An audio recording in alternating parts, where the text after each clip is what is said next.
This week's Parsha, Parsha's Pinchas, one of my favorite Parshiyot for a very obvious reason. Relate to it for various different levels, but even more than the name itself, this Parsha has a lot of very important ideas that I mean, all the Parshiyot, we always say that, they always have their own important ideas and concepts that we need to know and to learn in order to maximize our level of living this world, and certainly to maximize our schar to what to come. But this week's parsha specifically deals with a important theme that really, there's themes and there's sub-themes and there's like major themes and then there's undercurrents. And this parsha presents an extremely important undercurrent, meaning that all the other important concepts kind of like stem and flow from this week's parsha. But like a lot of these ideas and a lot of these concepts, a lot of these parshiyot, that the ideas, it's always an amazing thing how the Torah often teaches the most important things from that which seems to be so unimportant, or at least so secondary or so subtle. The Torah is often very subtle, but in the subtlety comes some of the most important ideas so often. I mean, you just look at the Torah itself. In the Torah, we have, we read on Shabbos the actual Sefer Torah itself. You see how important it is to people, how important it is to halacha, that when it's being read, that we're very medactic, we're very exact in the reading itself. We're very, you go to a shul and someone makes a small mistake and 15, 20 people yell out what the proper pronunciation is, even though most people would completely miss it, and the pshat would not change. Even the tamim, sometimes people go back and change they go back and correct the tamim, which is the cantillation, and again, it doesn't really change a whole lot, and then who really cares and who really pays attention? The main thing is we get from the beginning of the parsha and to the end of the parsha, but we're very exact, where it's a very exact science, which begs the question, something so exact, for example, the medical textbooks or legal profession, that if we have to be careful about something, we go out of their way to make sure that it's clear from the text or clear from the explanation how exact you have to be. And here we have a Sefer Torah, which is the Word of God, and we're reading it and we're learning it on a weekly basis, and we're very specific, very exact about how to read it and how to learn it. Yet, if you open it up, it's just basically the black letters on the parchment. We don't have even the vowels. The vowels are for the vocalization, so important, so crucial, that they're not even there. You have to remember it. You have to memorize it and know how to pronounce it properly. So of course there's going to be the potential for mistakes. There's a lot of pressure on the Balkar to have to know every parsha word by word, letter by letter. And it's not enough to know most of it and depend upon people to correct. You want to be able to do it correctly from beginning to end. It's an amazing thing how people actually memorize it and do week after week after week. And on top of that, the tamim, which are also so important, they're also not there. Which it just begs the question, if you have to be so exact, why make it so difficult? What's the point? Why would Hashem make it the Sefer Torah is only kosher by leaving these things out if it's such an important thing? So things like that, they beg the question. They make you have to ask, because obviously it's so contrary to what you think. The Torah does things that are contrary to what you think it should be. It's because the Torah is trying to stimulate a question and answer interaction over here, because the Torah, it's not enough just to tell you what the answer is. The Torah wants you to ask the question, because everybody knows that the answer means very little if the question does not emanate from you. It has to originate from you. If a person just tells you something that you weren't thinking about, that's not important to you, that you ask the question, means that you're opened up. Your mind is opened up. Your heart is opened up. So now that you're open, the answer can get in. So often, when the Torah is teaching, it will specifically do it in a way that, even though it's the most important concept, for example, the beginning of Parshas Bereshis, where it says Nasa Adam B'Shem Uk'Masenu, right? The Torah says that God says, let us make man in our image, and with all the heresy that exists in creation, all the epicorsis and all the potential heresy that can exist, and all the idea of avodah zarah in the world and how it's so destructive of avodah zarah. Why would you go ahead and use the word na'aseh? Let us make man, right? If anywhere, in fact, the Gemara in Megillah says that when the rabbis had to record the Septuagint for Ptolemy, that they actually changed it in his version, not in our version, but in his. They translated it as "I will make," because they knew that this, they believed in the pantheon, they believed in all these type of avodah zarahs. They knew he would misconstrue it to avoid that extra bit of avodah zarah, which might spill back into the Jewish people as well. So they wrote, Esa, I will make. But the Torah itself, for the rest of us, writes Nasa. So Rashi brings down an extremely important concept that we learn from here. Because Baruch Hu, he consulted his base in Shalom. He involved the angels, at least on some level in the creation of man. God himself did everything. I mean, there's different explanations what Nasa means over here, but the pshat level, God did everything, but it's as if he involved them. It's like somebody, the mother who's baking the cake and can do the entire thing herself, but she wants her child to feel involved in some level, so she pretends to involve the child, so the child feels like she's part of the project, or the father who brings the son into what he's doing, basically. So Kodesh Baruch Hu is making man completely, but to show his humility, he even involves the angels that he created, they do whatever he says. And not like human beings where they feel bad about things, to teach us a very important lesson, as Rashi points out, Derech Eretz Katan LaTorah. A Derech Eretz comes before Torah itself. And that's, you have to have good character traits, because Torah is compared to water. Right? It's not the seed itself, it's compared to water. And with water, if you water a bad seed, you get a bad tree. If you water a good seed, you get a good tree. So you see that Torah has been used and can be abused by mankind to go against God. It can be the basis of heresy. People take the Torah, they call it the Bible, and the Bible critics use the Torah specifically to undermine the reality of God and creation. So the Torah is telling you it's not enough just to learn Torah. You have to first develop yourself. The early stage of chinuch is developing self-honesty in a child, developing the proper traits, character traits, so that when the Torah finally does its thing and waters the seed, so to speak, there's a good seed there, so a good tree will grow. And that's a lesson that could easily be taught without writing the word nasa. But because it's so controversial, the word nasa, the Torah is doing this specifically, so you'll scratch your head and say, like, why would the Torah do that? But you're already open. Once you ask that question, once you're like saying, why would the Torah do that? And it gets inside of you, that question. So now that it's like, manish nahalayla zeh, it's really, that's the Haggadah. Right? We don't just sit down and say, kids, listen up. This would happen 3,000 years ago. The kids are yawning, playing with their food and things like that. They're not paying attention. It's not going to go in. So what do? We make a whole Seder table with all kinds of things, and we take the plates off the table. So the child will come to ask the question himself, Ma nishtaneh halayla zeh. Right? That they'll ask that question, because we know that once they ask the question, they want the answer. If they want the answer, they'll accept and integrate the answer. And it may spark more questions, but now we're on a path.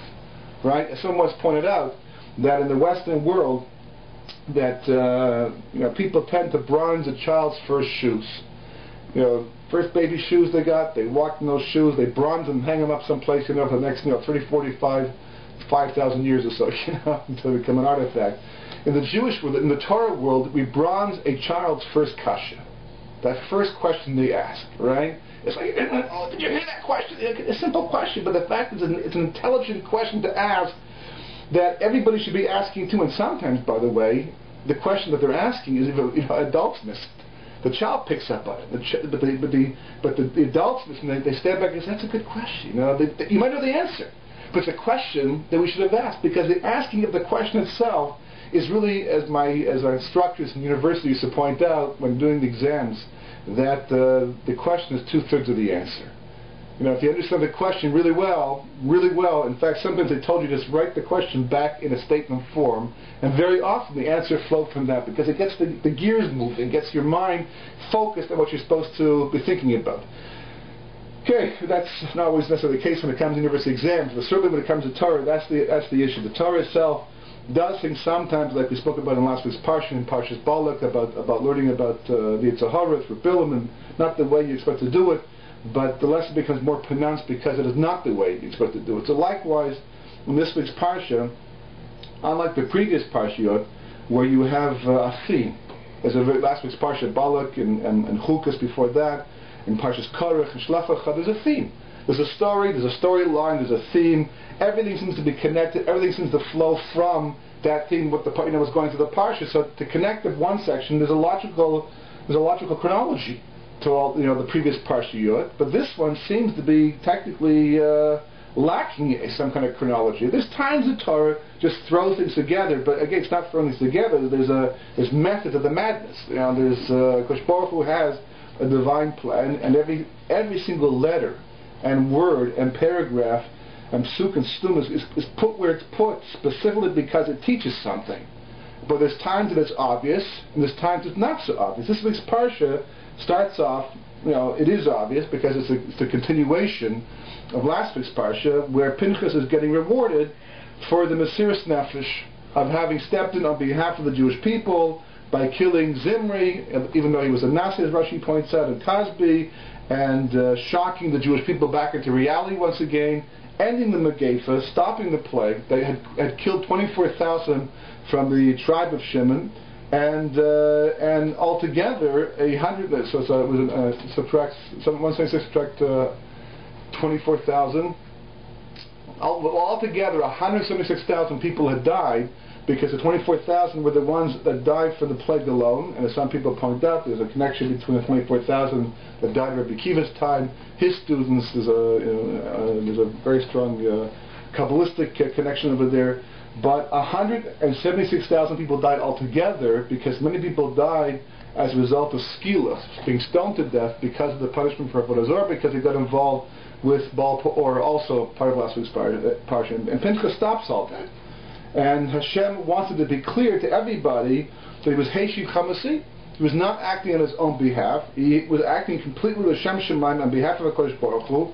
And so he gets Britzi Shalom and a special reward that he becomes a Kohen. Now, he was always born a Kohen, but unfortunately he was born after the cut, when HaKadosh Baruch Hu came down and said who would be Kohanim from that point on and who would not be Kohanim, and Pinchas had already been born, so he was left out, and he had a second chance, a rare second chance, in last week's parsha, by doing his Maisa, his act of zealousness. He now became an official Kohen as well, and which begs the question, how is that possible? Because, as the Meforshim point out, once a Kohen kills somebody, so that he's no longer able to do the avoda, so what did he accomplish over here? Pinchas killed Zimri. So it's a long story, and you have to get into Kabbalah for this. But as the Rizal points out, that what happened, what the Medrash says that when Pinchas saw all the Shvatim coming at him, he's done this fantastic heroic act of zealousness, and they're coming to kill you, right? They feel, who are you to kill a Nasi? And literally his soul left him. The soul of Pinchas temporarily left him, and he died. But you couldn't see his death because it happened in a split moment. And in that split moment, the Rizal explains, the souls of Nadav and Avihu went into Pinchas, and he came back to life with their souls inside of him, and so he was no longer the same person. So the Pinchas that killed Zimri had died temporarily, and now he was reborn, although it happened all while he was standing there in one spot with him on the stick, still nothing to the eye, you couldn't see anything, but Kabbalistically it's all happened because Kosh was all the split timing, and he became a brand new Pinchas who had not killed anybody, so now he could actually become a Kohen. And this is very instrumental because, as the Baal Turim points out over here, as the Rizal explains in detail, that was instrumental for Pinchas going one step further. And that is because of this Maisa, because he got the neshamas of Nadav and Avihu into him, he metamorphosed, what the word into Eliyahu Navi. He became Eliyahu as a result of that. It's not here in the pasuk itself, in the parsha itself, but as the Baal Turim points out, this transformation, this gift of becoming a Kohen, this gift of becoming a new being with brand new souls, he actually became Eliyahu, who eventually never dies. He actually goes up to Shema. It's more complicated than that because there's two aspects to Eliyahu. There's Eliyahu Tishbi, Eliyahu Giladi, and he got both of them, but that's for another shir unto itself. And that's the first part of the parsha, right? And then we have a very strange occurrence in the middle of this parsha. It's talking about the whole episode, and it mentions how that Kosh Baruch Hu gets a mitzvah to go back and take revenge against Midian for this whole episode because they're the ones who caused this whole Megefa. And the Torah says, "Kitzarim heim lechem benichlechem, asher nichlu lechem al devar paor." Right? They trapped us in this. They dragged us in this Baal Peor business. The al devar Kasbi bas Nasi Midian, and this whole episode of Shimon with the Nasi from the Zimri with Kasbi over here. Right? Achosama mukab b'yom megefa. That in the day that she was killed by Pinchas, the day of the plague itself, al devar paor. Right, and then the pasuk says, "Vehi achrei hamegefa." and it was after the Megefa, right? There's no stuma, there's no psuk over here, there's nothing to add, there's no period in this pasuk at this point. Just said the word Fri Apr ha-Megefa, a very unusual occurrence in the Chumash. Doesn't happen maybe one at a time, I think, but in the Chumash. And then it goes V'yom Hashem Moshe ve'Elazar ben Aaron HaKohen le'mor, right? And it said, the Kosh Baruch Hu said to Moshe Rabbeinu and to Elazar, the son of Aaron the Kohen, because Aaron was no longer with us at this point in time, Su'us Rosh Kol Adas Ben Israel, count the heads of the Jewish people. And it goes into all the Shvatim, and the count of the Shvatim, and eventually the Levium, right? And doesn't, it should say, V'hi Achar HaMegefa, comma, or period, right? But it leaves it little in the middle. V'hi Achar HaMegefa, there's this hanging there. Look over here in the Art Scroll Siddur, there's a little asterisk over here. It's like, Piska doesn't, in the middle of a passage, is like it cuts it off. Very unusual occurrence. Which means you have to ask the question, why? Because it's not necessary. Grammatically it's not necessary, and for the parsha it's not necessary. So you have to ask the question, like, why would the Torah do a thing like that? And it doesn't explain itself, and Rashi doesn't explain anything over here either, for that matter. It's just like after the Megefa, after the plague was over, Hashem said, count the Jewish people, because we lost all these Jews in the meantime, so it's now time to take a census al pi Torah, the way it's supposed to be done properly, to find out who's remaining, and to show that the miracle that even though we lost all these people, the number still somehow maintains itself. And then it goes into the counting of talking about the Levium as well, and then it gets into a very interesting episode, seemingly also disconnected from the entire thing at this point in time, except for the fact that it is talking about the division of Eretz Israel, how it will be done by a girl eventually, by the lottery to decide who gets what land. It's also done by the Kodesh. We get the B'nos Lachad, right? And B'nos Lachad, they come to Moshe Rabbeinu. They said to Moshe Rabbeinu, it's not fair that our father, as the Gemara points out, as Rabbi Kiva points out, he was the Mokoshesh. He was not one of the Epicorsis, Epicorsim who rebelled against the Kodesh Baruch Hu, denied the Kodesh Baruch Hu, got involved in rebellion of Korach. He wasn't part of any of that. In Parshas Lech Lecha, he was the one who went out and collected wood on Shabbos and became a chayav skila for that, and he was killed, and unfortunately he had no sons. And since he was one of the Jews who left Mitzrayim, he was zoicha to a portion of Eretz Israel.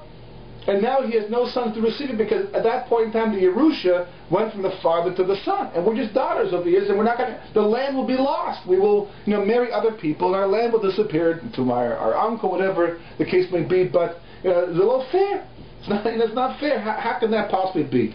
So Moshe takes their question, as Rashi points out, that really the halakha was supposed to be taught through Moshe Rabbeinu, but B'nai Tzlachah has a certain schus, and as Rashi points out, and the Medrash points out, that schus was they came from Menashe, who came from Yosef, who had tremendous love of the land, and their love of the land is what prompted them. Their love of Eretz Israel, contrary to the Meraglim, who rejected it, they loved the land, and Yosef loved the land. It was a family trait going all down through history, and because of that, they didn't want to relinquish their portion.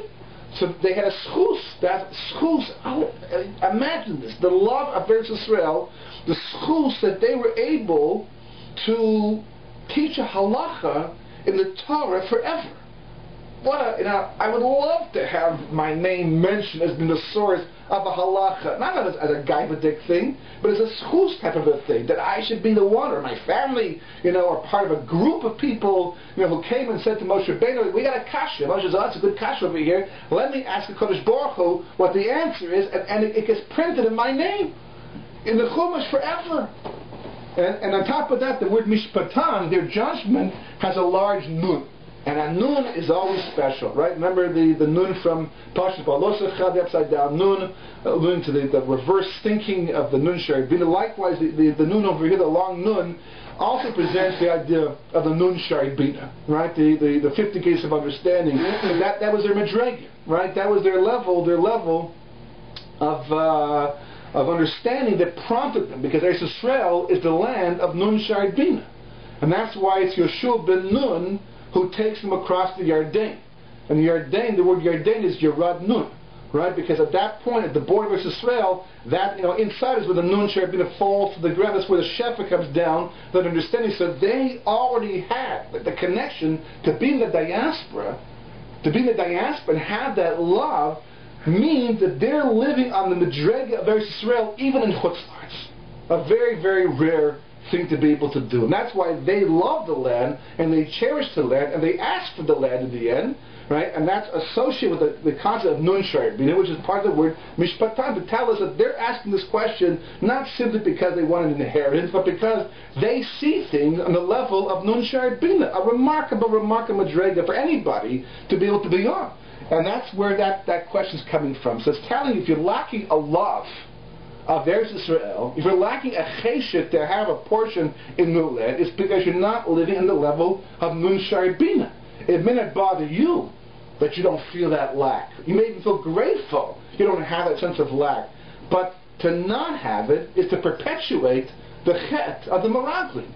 So they are the tikkun for that, and that's why they have a schuz that teaches halach in the Torah forever, because they're coming with that perspective. But that's that section over here. So the halacha comes through eventually about how... What is Nun Shar Bina? Sorry, the 50 gates of understanding. Good point. Important point, right? The 50 gates of understanding, where the Torah comes to provide us with, is the, we talk about gates, but it's good levels, where you go from level to level, from a simple pshat to higher level, and of course the more Torah you bring into yourself, the more. What's the point of learning Torah itself? What's the whole point of learning of Torah and Mishnah and Gemara and Sod? All pardes, all the levels. The essence of Torah is to allow a person to rise to a level of vision where they can see creation as God sees it. Because once you can see creation as God sees it, then your priorities are His priorities, and vice versa. And then doing a chet, as the Mesil Sharm points out, doing a chet is no longer because you're afraid of punishment, that really, if I can get away with it, if God wasn't looking, I'd eat that thing, or do that thing, or speak that Lashon Hara, right? Which is what most people, that's how most of us relate to it. Like, really, I have to tithe it, but, your Shemayim, I hold myself back, right? No. Your Shemayim does not mean you hold yourself back. That's Yiras Chet, that's Yiras Onish, really. It's a fear of punishment, right? Yiras Shemayim means, like the word lir'ot, to see. That's the root of the word fear and to see. Your Shemayim means that you see the world the way Shemayim sees the world. And you say, I don't want to do that chet. It's a waste of my time. Right? If someone says to you, here, I'm going on a trip today to throw $5 bills at the window. You want to come with me? Right? We're going to burn money. Right? And if that's the place we're going to burn money. Right? You want to come and burn some money? You want to, we're going to burn down houses, burn police cars. Toronto, they're doing that as well. Right? They think it's worthwhile. But the reality is that you would respond by saying, why would I do a thing like that? It's a waste of my time, because your priorities don't incorporate doing silly things like that. So your Shemayim is next level up. Your Shemayim means that you see the world the way Hashem sees it. So therefore your priorities are like Hashem's priorities, and to not do the chet is because I don't want to do the chet. And then the parsha continues, right, and eventually it goes to what we see over here is the Korban Tamid, which Baruch Hu starts talking about after we get to the laws of inheritance, right?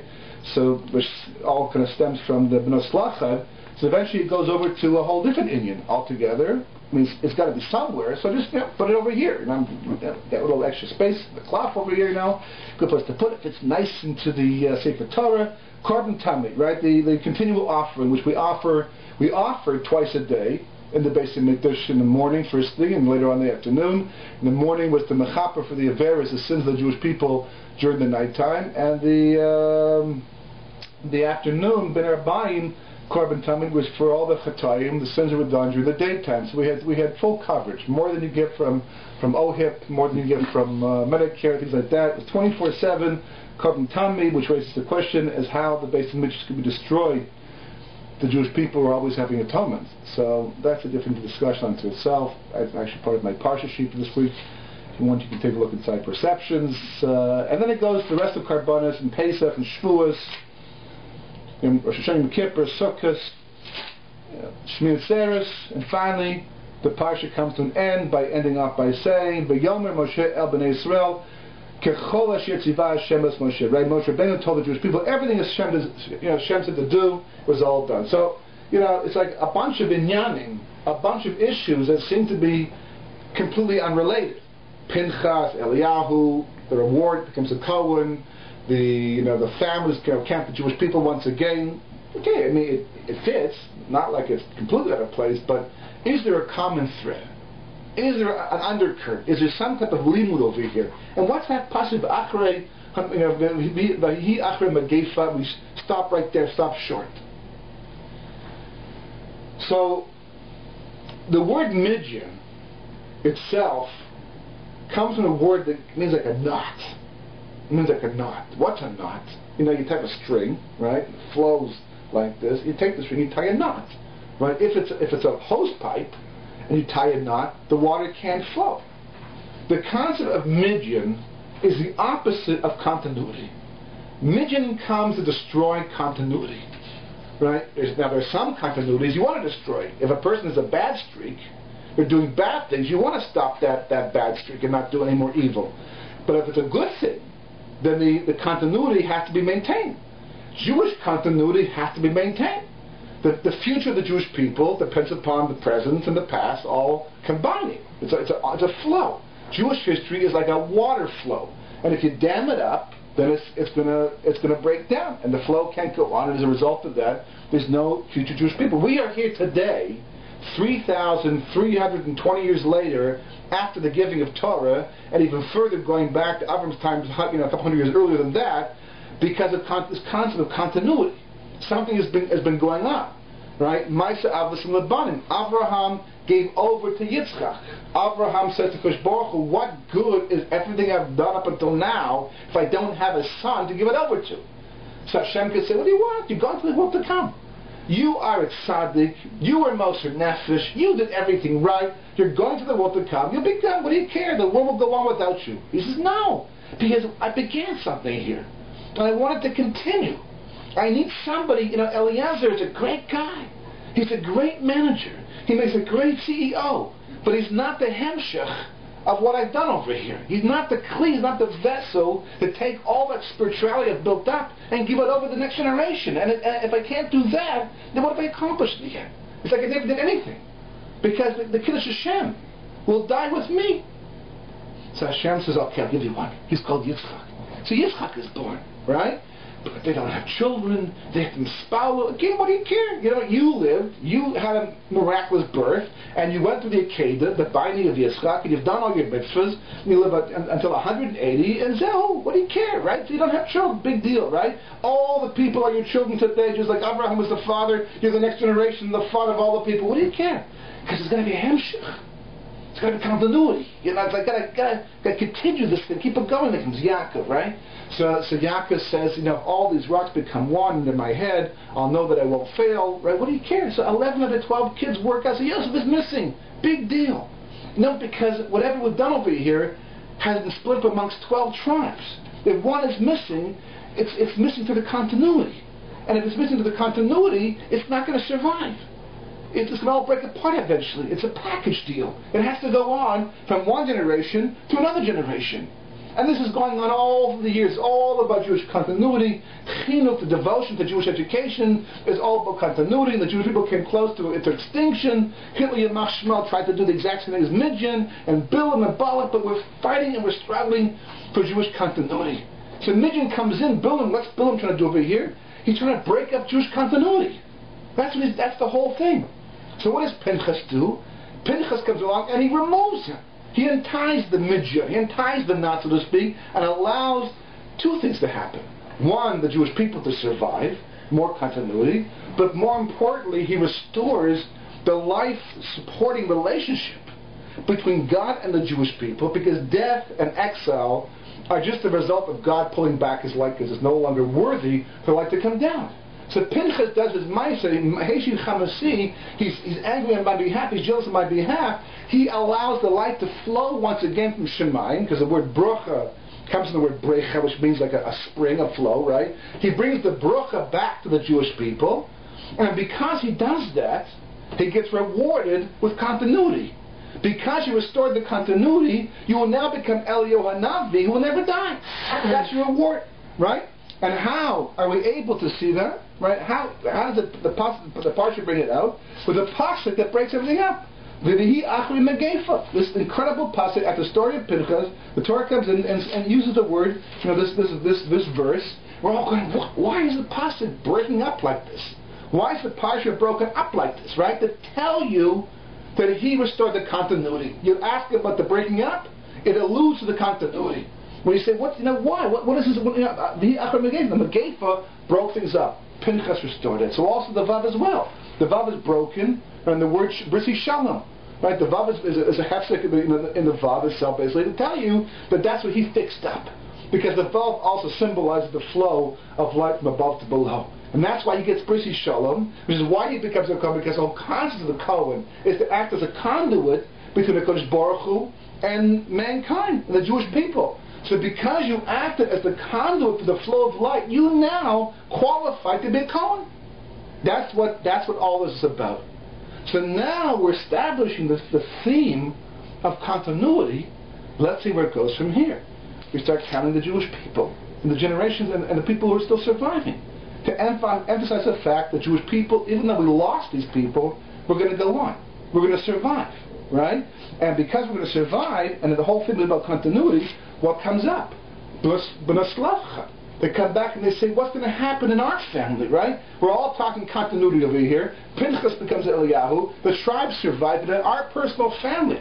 Now you understand, there's a reason why they're here over here. Because, according to the Arizal, that Slavchad, I mean, why would you do it? Why would you go out and break Shabbos?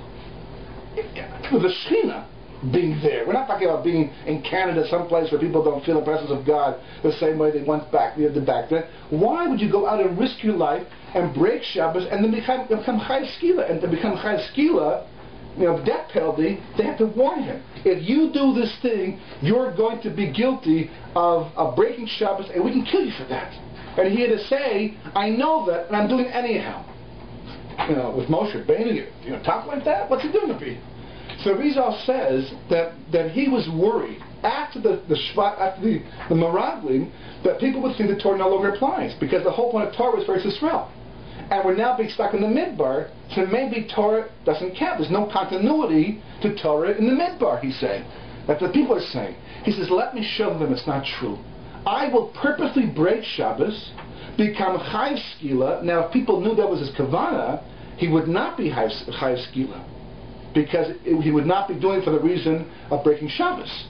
So he'd be guilty of breaking Shabbos. He'd be Chayav, of course, for being Bishogit, but he would not be, it would not be mazing the same way. Mazing because you're doing the malacha for the sake of the malacha. He's not, right? He tells nobody that, because the moment he says that, they can't kill him anymore. He wants to be killed. He's being Moser Nefesh for the sake of Torah. To make the point, there's continuity over here. So therefore he does exactly what he has to do to become Chayav. He engineers it, orchestrates it perfectly. He gets skilled and he's dead. His daughters know their father. They know he wasn't doing it for those reasons, okay? They know he was Lashem Shemaim. They understood who he was. So therefore they're saying, he's not like the rest of them. Now, the Arizal says, there's a story in the Gemara about a certain Chassid who had a breach in his fence on Shabbos, and he did not fix it, right? Who would fix it on Shabbos? But obviously he had a tiyah, to do this. But he was driven to, it bothered him. He felt insecure, whatever the case may be. But even though he had a Yitzhahara to fix it, he held back and did not fix it. And the reward for not doing that, because Baruch Hu caused a tzlaf tree to grow in the breach, to block up the breach, and it's a very expensive tree, which provides very exotic fruits, and he became a wealthy man because of this. So I saw this Gemara lots of times, and it never occurred to me that this is anything but any story about a person who did break Shabbos. Why dafka this tree? Why dafka this reward? So the Rizal says because he was the Gilgul of Slachad. And he was the Tikkun. Because Slachad he didn't have the intention to break Shabbos. He was doing L'Shem Shemayim. But he did the Maisa. And this guy had the title to do the Maisa, right? But he didn't, the Kavanah, but didn't do the Maisa. It's the exact reverse. So what does he get as a reward? A tzlaf tree. The first part of the word Slavchad. To tell us that this guy is the Gilgul of Slavchad. To show he was L'Shem Shemayim the entire time through. So he's vindicated by Kabbalah. So they say he's not like the rest of them. He's L'Shem Shemayim. He was into continuity. Because when you break Shabbos, to break Shabbos, you're breaking continuity. Shabbos is all about continuity in the end, right? To add on a higher level of continuity, to rise above the everyday world of parenthood, which stops, which means splitting up, which stops continuity. So they say, they, Bnei Korach and the Meraglim, as the Gemara says, as Rabbi Pinchas points out, they broke the continuity. They don't deserve continuity, which Eretz Israel represents. But we do. We deserve it. Because our father was into continuity, and we're into continuity, and our ancestors, Yosef and Tzaddik and Menashe, they were into continuity. We deserve a piece of continuity. So the Torah says, fine, okay, 100%, and you're right, and they get it. And they get it. So what comes after that? The Korban Tameh. The continual offering. The offering of continuity, which symbolizes the whole concept of Jewish continuity, morning and night. Morning and night, 365 days a year.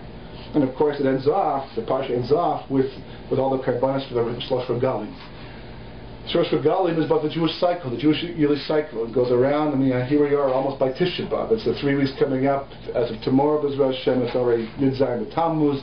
Right? It's hard to believe. Again, I remember so clearly last Tisha B'Av, like it was a few months ago, and Yemen Yorai, the high holidays follow 7 weeks after that, and it's like the whole year just spins around and spins around and spins around. Continuity. The Jewish people are about continuity. Continuity means that we act as links in a chain. It's not about Judaism in the air someplace distant, and that's why Eretz Israel figures in so prominently. When the Meraglim came back and they said to Kodesh Baruch Hu, we don't want the land for whatever reason, halachically, hashkafically, we can justify, rationalize. We want Torah, and we want mitzvahs, and we want you. We just don't want the land, at least not right now. So they feel perfectly justified. Why? Because they're saying, it's about Torah, it's about mitzvahs, it's about all these things, and it's enough. Why should it not be enough? What do we need the land for? When it says in Parshas Bahar, I took you out of Mitzrayim and brought you to Eretz Canaan to be your God. What does that mean? The Gemara darshans out from this in Kesuvos and Kuf Yud Amud Beis. The Gemara says this is telling you that without Eretz Israel, it's hard to connect to Kodesh Baruch Hu. It's Ki'ilu, you have no God. But the Gemara says better that a Jew should live in Eretz Israel in a town that's majority Gentile than to live in Chutz La'aretz in a town that's majority Jewish. And the Mistama we're talking about doesn't differentiate, doesn't distinguish, so we can assume it's talking about a from place. Not just a secular place, but a from place. Because somehow Eretz Israel provides a koyach that you don't find anywhere else in the world. And that koyach is the basis of continuity. Because it turns out that the essence of continuity is the Shekhinah itself. The Shekhinah itself acts as the link. The Shekhinah itself acts like the chain, the links in it, the little pieces that hold together. The Jewish people are the chain, but the piece, the connecting piece, that allows one link to connect to another link and to another link, that itself is the Shekhinah. And Kodesh Baruch Hu said, it's true, I'm everywhere in the world. But in the rest of the world, it's Hashgacha Klalis. It's general divine providence. I work in a way that Ki'ilu, I'm working through Teva, it's easy to forget who I am. It's easy to think that life is random, even though you're firm and doing mitzvah, keeping Torah and all that. But the Ruach can leave you, and you can lose sight of the long-term national goals of Jewish history, and you can lose sight of where you fit into the whole big picture in the end. All that can disappear. But in Eretz Israel, I can tell you, the Shekhinah is there, you feel it, you feel a sense of destiny, of history. And being here right now in Chutz La'aretz, being here right now in the diaspora, having come from Eretz Israel, I can tell you even today, that's 100% true. Even more so today, that's 100% true. Here, Baruch Hashem, wonderful people. Everyone is chesedic and doing mitzvahs and mahadrim and mahadrim. It's not the people. It's not the people. It's the ruach. It's the atmosphere. It's the place. It's the makam itself. It's the place. The place does not allow you to feel a sense of Shekhinah as you feel in Eretz Israel. And Eretz Israel, especially today, you feel the sun of the universe. The whole world's revolving around you. All that's taking place is taking place because of you. Because you are the Jewish people, And the Gemara says, the World Point says, Bereshis Balakim, as a Shemaiah says, because for the sake of the Jewish people, for the sake of the Torah, Kosh Baruch Hu made the entire universe, everything, the physical, the spiritual part, all of it. But now you feel it. And that's why it figures so prominently in the Parsha dealing with continuity.